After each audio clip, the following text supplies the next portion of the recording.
This is the AM News on the AM Show. Let's get into the details.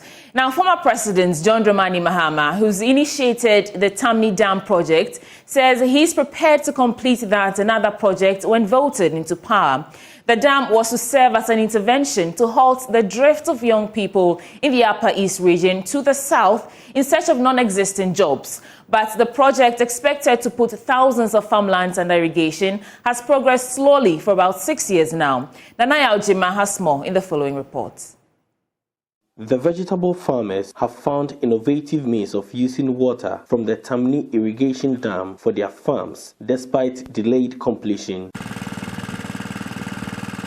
With water pumps sitting in the dam, water is pumped directly into the farms for all-year farming of vegetables. Even in the dry season, the vegetable farms here are doing well due to the irrigation structure in place. During a visit to the project, the NDC flag bearer, John Dramani Mahama, received a citation from the farmers in appreciation. Thank you, His Excellency John Dramani Mahama, for your transformative vision in constructing the Tamni irrigation dam. This vital project has become a cornerstone of livelihood for the youth, providing them with essential opportunities and sustainable economic empowerment. They'll be able to continue the work that was supposed to be done, and they're doing it in bits and bits, and they are not completing it. So the farmers are actually praying that His Excellency, the transformative leader, comes back. The Tamni Dam, when completed, is expected to put more than 10,000 hectares of farmland under irrigation. This is expected to change the face of agriculture in the area. A visit to the area found a few equipment at the site. Flag bearer of the NDC, John Mahama, explained the reason for initiating the facility in his term. During the Harmattan, it's very dry, and there's no water available for anything. So in the past, our people during the dry season were unoccupied, and so they always drift down to the south to go and work and come back before the farming season. Unfortunately, the opportunities, don't exist, so a lot of them, when they go, just remain there and do menial work. And so the solution is to create the opportunities for them to be able to stay and work all the year round. And so that is what informed the construction of this dam. I cut the sod when I was president. John Mahama says the next NDC government, if successful, will prioritize the project, especially for its aquaculture potentials. I can see that they are working on the spillway. They need to extend it so that it doesn't erode back and create a problem for the dam wall. And so I think that's what they're doing. But the main work of doing the canal so that you can push the water to irrigate the land is yet to be done. And so it looks like it's an obligation that we would have to take up when we come into office, because that will really actually open up that land for irrigation. Right now, what these young people are doing is they are using their own initiative. They are using pumps and pumping the water. But ideally, the water should flow into the irrigated land, and then they open sluice gates and it flows into the farms. Meanwhile, other silted dams in the area are high on the agenda of the NDC. From the Upper East region for JoyNews, Nanaya Ojima reporting. Now, some supporters of the incumbent Member of Parliament for Ofinso North, Collins Augustine team, are accusing fans of the newly elected parliamentary candidate, Dr. Fred Che Asamoah, of attacking them. Constituency Vice Chairman of the New Patriotic Party, Dr. William Kwabena Nentwi, at a news conference said the situation, if not addressed, could lead to the party into opposition in December 2024 elections. Anna Sabit has more in this report.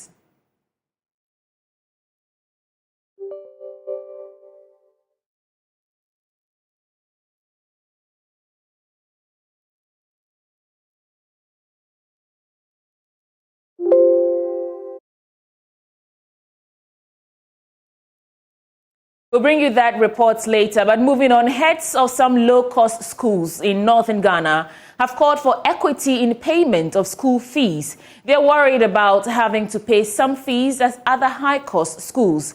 Low-cost schools are schools established in poor communities to offer education to children who cannot afford expensive schools. Here's Martina Bugri's report.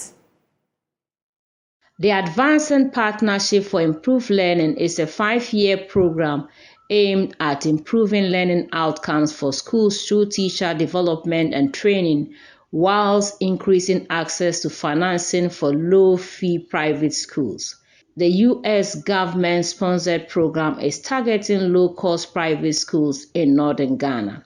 Speaking at the sidelines of the training, head teacher of the Sky Limit International School, Abdullahi Abdul Mumin, said fees by their regulators were not properly founded. Opinions being raised by some of our regulators, particularly NASIA, were not properly founded, in the sense that the fees that they impose on low-cost private schools are not different from the very fee they impose on other private schools that are not low-cost.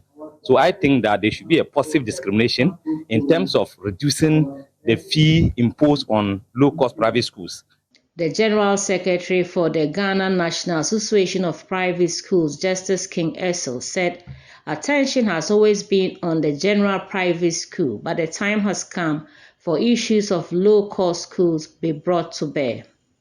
The project is targeted at what we call low-cost private schools. So for a very long time, the concerns of very deprived private schools have not been brought to the table. We have looked at private schools generally, but it's about time we begin to look at within private schools, which are the most deprived and most needy. So we found that in some particular communities where income levels are quite very low, or there's no non-existent economic activity, children still have to go to school, and not all the students or the children in there go to public schools. So there are private initiatives in those areas where they try to give the children education. Studies have shown that private schools have done enormous contribution so far literacy education is concerned. And so there's a need to assist these schools to be able to provide these services even better. And that is the reason for the support program. Chief Executive for Gushegu, Robert Dawuni, said it was the role of the Assembly to help ensure provision of quality education in the country. It is the mandate of the Assembly or the MCA to ensure that we have better teaching and learning in our various areas. And so for that matter, if we are talking of teaching and learning, we are not to only concentrate on public schools. The school within our catchment area, they are all under our control. Now, let me take you back to Offenso North, where some supporters of incumbent Member of Parliament, Collins Augustine team, are accusing fans of the newly elected parliamentary candidate, Dr. Fred Che Asamoah, of attacking them. Here's a report. The Patriotic Party went to the polls on the 27th of January to elect new parliamentary candidates across 104 constituencies where the party has sitting members of parliament. And here in the Offenso North constituency, the incumbent, who has been in office for the past 15 years, Collins Augustine team, lost his bid to represent the party in the 2024 polls. Moments after the shocking news hit the ground, his 22-year-old son, Rabi Ntim Dapa, was also pronounced dead after receiving the news of his dad's shocking defeat.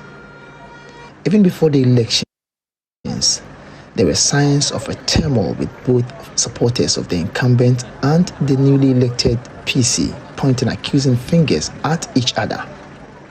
Exactly a week after the polls, the constituency is charged again after supporters of the incumbent Member of Parliament Collins Augustine team were allegedly attacked by thugs from the camp of the newly elected candidate Dr. Fred Che Asamoah after they were allegedly prevented from attending the one-week celebrations of the late son of the defeated candidate. Here is one of the attacked persons narrating to JoyNews how he was attacked. I met a number of people in front of my house and I overheard them saying that they will kill someone today.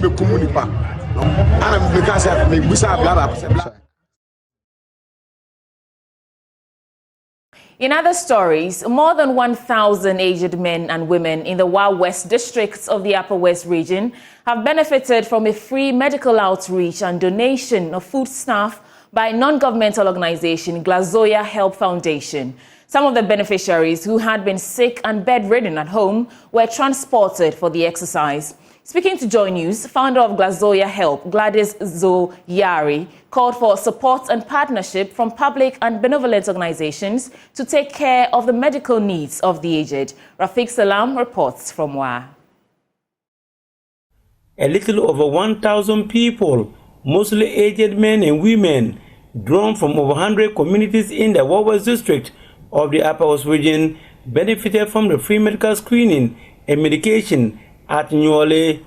The cost of the free medical exercise runs into several thousands of Ghana cedis and is being shouldered by non-governmental organization Glazoya Help Foundation. Area of the focus of the health screening included blood pressure and weight, malaria, hepatitis B and C, and fast blood sugar. Some of the beneficiaries for several years have been sick and bedridden at homes. Thanks to the free medical outreach by Glazoya Health Foundation, they were screened and given medication. Others whose condition could not be cured immediately were referred to higher medical facilities. Founder of Glazoya Health Foundation, Gladys Zoyari, spoke of her motivation for embarking on such a venture that is pay less and little reward in. Motivated to start this program after I met a 13-year-old pregnant girl who was impregnated by a 70-year-old boy. This girl was rejected after she got pregnant. She had no one to care for her, and due to the fact that she was given out for marriage because she was pregnant and she was being maltreated, a 13-year-old girl who can't even wash her own pants was given out for marriage because she's pregnant. So that was when I came in, trying as much as I can to help that small girl. That was where I had the motivation. Well, today we are doing our health screening. It's based on, we have some people, we're checking the vitals, which is blood pressure. We are checking the fasting blood sugar. We're also checking for some of them malaria, and we have doctors, we have PAs who are consulting them. Some of them have been sick indoors for a number of years and they've not been out. So they are those we've gathered here to check them to make sure they are in good health.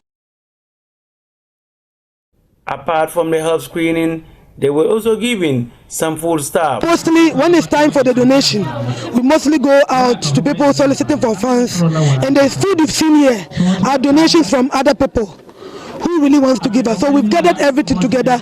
We've selected people that get up, some get up morning till night and they have nothing to eat. This food, we wish you can do more. We wish you can give like 5 bowls, 10 bowls, but it's not enough. The little we have that we've received, we are trying to give it out. For at least it can sustain some of them for 1 week and some of them for 2 weeks. Gladys Zoyari, who is a trained midwife, said ever since she formally registered the foundation in 2019, she has paid the medical bills and school fees of sea of people with special attention on the needy.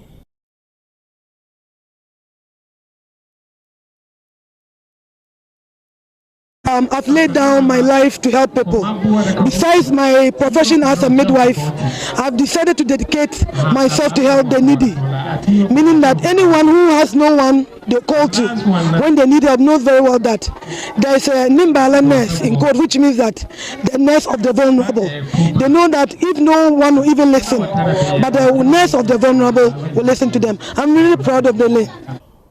Gladys Zoyari considered that embarking on such a venture is not without difficulties and appeal for more support and partnership from the public and benevolent organizations. The challenges we also face is that you come out, mostly go out to the general public. And it's not really easy getting funds from the general public to help people. There are times I have to go to the market. I go to market women, especially the one market, various market. I send cases. For instance, I have a case of caustic soda, where a young girl, a small girl of 8 years, mistakenly drank caustic soda, diluted caustic soda, thinking it's water. My foundation kept put the story on Facebook. We couldn't raise the funds. And I sent this girl to one market, inside market. I go from one market woman to the other. That's what we solicit for funds. You can see that it's really exhausting. Sometimes I have to ask for permission one day from work. Meaning I have to send the client to one market on Fridays, Saturdays, and Sundays just to solicit for funds because the surgery alone is 25,000. And I've gone around people, to big people, asking for help. No help is coming. So it's really challenging raising funds for the foundation. Well, I'm calling out to all corporate groups and other philanthropists out there. If anybody wants to collaborate with the foundation, actually we need more partners. Maybe there's someone out there that is really looking for a genuine NGO to partner with. You've seen what we're actually doing here. Reporting for JoyNews, Rafik Salam, Nuale. Now, the Korea International Cooperation Agency, KOICA, in partnership with Korea Food for the Hungry International, a charity-based organization, has set up a vocational training center in the Bongo districts of the Upper East region, where more than 300 women have been enrolled to acquire vocational and business skills free of charge. The beneficiaries will undergo a 2-year training program, which includes weaving, sewing, and learning business strategies. Correspondent Albert Sori has more. 3 vocational training centers have been built, one each at Zoko, Boko, and Balungu, all in the Bongo district. The centers will take a total of 220 women and young girls from these communities to start learning vocational skills, including the weaving of fugu fabrics, sewing, and business strategies.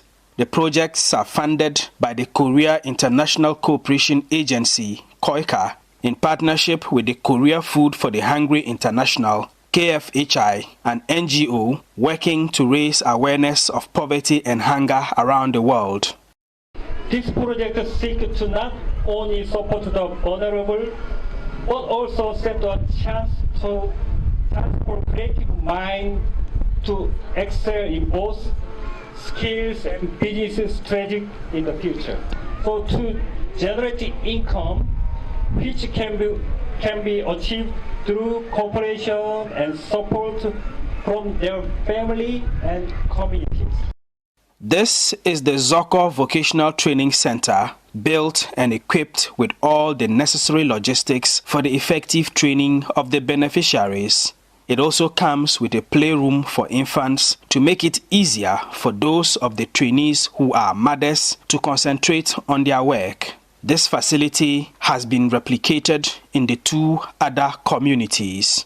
The total cost of the projects is a little over 3 million Ghana cedis. Go Seun Hai is the mission director for Divine World Mission, the Ghana partner to KFHI. There is no job in this area so much.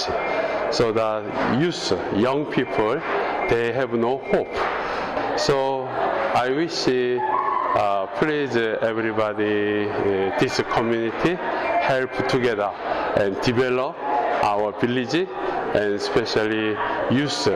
I wish they have a job and livelihood in the future. They develop Ghana.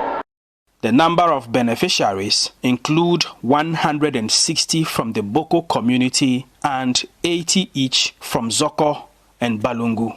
Their training will take 2 years, during which they will not only acquire the skills of weaving and sewing, but also how to make various handicrafts and effectively market them.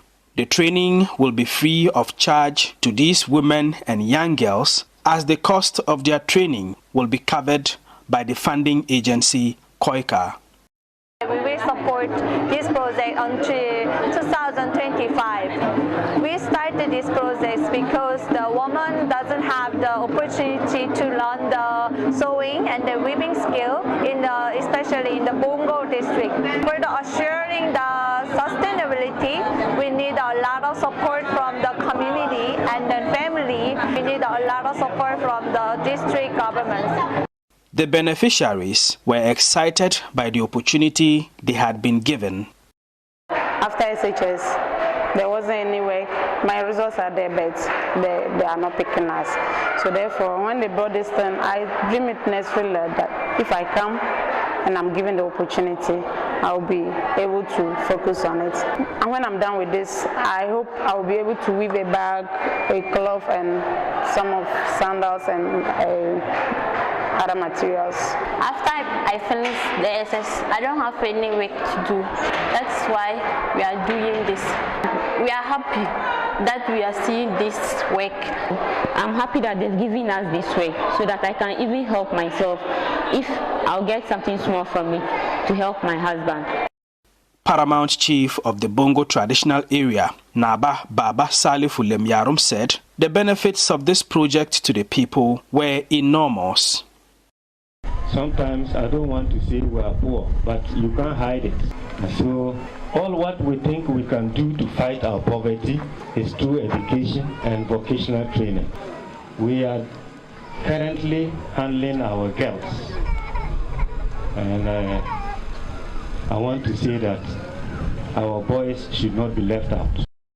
While these women and young girls undergo the training, any products they make will be sold and the proceeds saved until they graduate.